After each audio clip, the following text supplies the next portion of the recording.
It's Sports Betting Spotlight on NFL Week 5 at the all-new Book at the Link. Here with handicapper Kelly Stewart at Kelly in Vegas and Sportsbook Director John Lukasik. Give you 3 picks each on the NFL, including our best bet.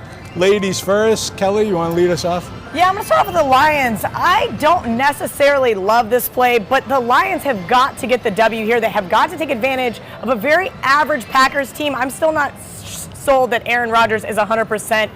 And as you know, the Packers just is not the same team on the road. We saw that a couple of weeks ago with the Redskins. Detroit has covered 3 of the last 4 versus the Packers at Ford Field. I think you kind of have to disregard some of their recent woes versus the Jets, Niners, and Cowboys. Those are just very terrible losses and bad coaching, but I think this is a spot where they're going to get a win against a division foe. And then Dolphins, John's very generous here. He's going to give me a whole point better than I have on my paper. Dolphins catching 6.5 in some spots. The Bengals have absolutely been on fire this year. I've been playing them every single week, so it makes me a little nervous to be back or to be going against the hot hand here.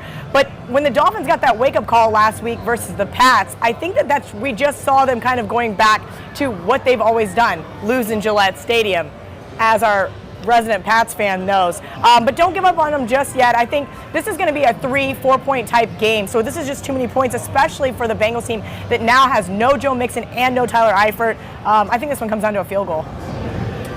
I got Atlanta +3 at Pittsburgh. I just don't know what happened to this Pittsburgh defense. They're 21st against the rush, 29th against the pass. Atlanta's pass attack good for 6th in the league right now. Dan Quinn said he expects Devontae Freeman to come back, which is great because I have him in every one of my fantasy leagues. And it's huge because Tevin Coleman, he's been somewhat efficient, but he only has 3.9 yards a carry. Steelers had tough losses against Kansas City and Baltimore, 2 of the better teams in the AFC, yes. But they had that ugly tie against Cleveland. Julio Jones last year, 88 receptions, 1,444 yards, 3 touchdowns. This year, 29 receptions, 0 touchdowns. He's a selfless player, and that leadership goes a long way. And I think they're gonna do all right against Pittsburgh here. We're gonna stay in the AFC North. Baltimore -3 at Cleveland. Sounds like a trap game. I know. Cleveland averaging 153 yards a game on the ground. Baltimore 4th against the run. Problem for Cleveland is their pass defense in this one. They have 7 interceptions, which is impressive, but they're giving up 270 yards per game in the air. I think the only hope they have here is for a sloppy field. There's supposed to be scattered thunderstorms this Sunday. That's kind of their only hope I see here, but I see Baltimore having no problem on this one. Plus, Baker's got to be good for a couple interceptions, right? Yeah. Actually, I like him. He's got some moxie, that kid, but it was nice getting the Raiders last week. But I'm also going with the Lions, Kelly. There's something wrong with the Packers offense, like you said. Rodgers is definitely not 100%, and he doesn't have any weapons around him. This is only their second road game. Their first one, they lost 31-17 at Washington. I think a similar scenario here. Detroit 3 straight covers, including the 26-10 win over the Patriots. I was going to go with the Texans. They came through last week, thanks to Frank Reich going for it on 4th and 4 at his own 43, which was a good call. Gutsy call. But Deshaun Watson's showing some signs of his former self. Had his highest quarterback rating of the season in their win over the Colts. They have a really good wide receiving core led by DeAndre Hopkins.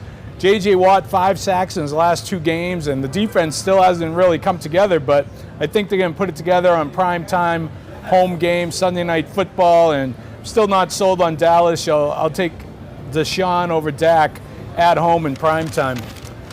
Who do you like for your best bet, Kelly? All right, guys. Theme of this game, defense, defense, defense. What does everybody remember last week, Monday night specifically?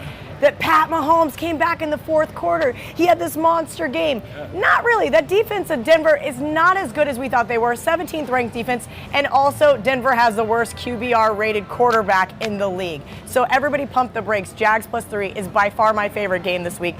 This Kansas City Chiefs defense is full of holes. It is absolutely brutal. And even Blake Bortles will be able to finally put up some points against this team. I think that this is another case where we may see Patrick Mahomes have a great game. He may not turn over the ball, but this is a trap game. The books want the whole world to be on Kansas City yet again. How about that pass throwing lefty, though? That was pretty sweet. Let's not talk about it. I had the Broncos on the money line. I'm going Saints -6.5 versus Washington here. Big primetime game Monday night. I get it. Washington had a big win against the Packers like we talked about. But they lost at home against a pretty weak Colts team. One of the more interesting matchups here. New Orleans 7th in passing yards, Washington 3rd in pass defense. Washington 5th in rushing yards per game, while New Orleans is 3rd in rushing defense. Still love Alvin Kamara, first quarter MVP in my opinion. 35 receptions on the year, averaging almost 12 targets a game. New Orleans at home, again, primetime game. Drew Brees, 201 yards is all he needs to pass for Peyton Manning for the all-time record. I think he's going to do it, and they're going to cover that 6.5 at home. All right, Kelly, I'll definitely bet you on this one, a side bet. I have the Bengals as my best bet over the Dolphins by 6. Miami showed their true colors, losing 38-7 to the Pats. They were the worst 3-0 team in football.